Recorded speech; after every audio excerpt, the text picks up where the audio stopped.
سلام، ان شاء الله تكونوا كامل بخير وعلى خير. الوصفه تاع اليوم رايحين نحضروا البرغل بزاف اللي ما يعرفوش، ولو انه يعني متواجد في لي سوبيرات. هذا هو البرغل. كاين اللي يجي رقيق، وكاين اللي يجي حبه كامله، وكاين اللي يجي هكذا مكسر متوسط. يعني الاحسن في هكذا في الطياب يكون متوسط ولا كامل. رقيق لاستعمالات اخرى ولا لوصفات اخرى. هنا واش عندي حبه بصل قطعتها رقيق، عندي حبه طرشي ثاني قطعتها مربعات صغار، وعندي حبه طرشي احمر ثاني قطعتها مربعات صغار. هنايا عندي في كوكوط حطيت شويه زيت يسخن، وحطيت كامل حطيت هاد الخضره ندبلها. نروحوا نقطعوا طوماطيش ثاني مربعات صغار ونزيدوها هنا. بعد ما قليت هذه الخضره تاعي نزيدوا الطوماطيش كما قطعتها هكذا مربعات صغار. نديروا الملح، نزيد شويه كمون، البرغل يحب الكمون، ونزيد الفلفل الكحل، ونزيد هنايا حبه جumbo ذوق الدجاج. نخلو كل شيء يطيب من بعد نمرق.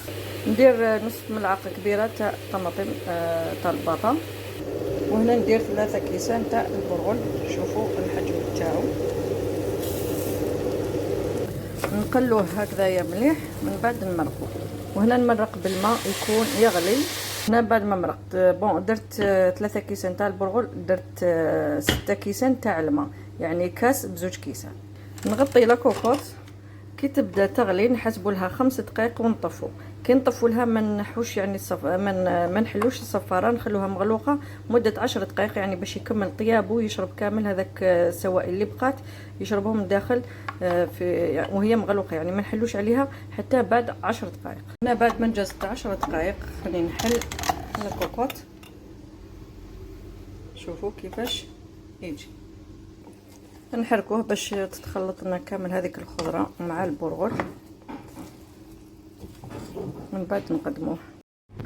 وهنايا في صحن التقديم قدمته بهذه الطريقه مع دجاج محمر. الدجاج المحمر كنت شاركت الوصفه تاعو من قبل، راني حطيت لكم وصفه الدجاج محمر، التتبيلات تاعو بزاف بنينه، والبرغل يجي بزاف بهذه الطريقه، يجي بزاف بنين صدقوني يجي رائع. وتقدروا تقدموا هكذا مع شرائح الطوره وقته بروفيتو، يعني في اخر لحظه درت مع هذه الشرائح تعطوا شهيه طيبه.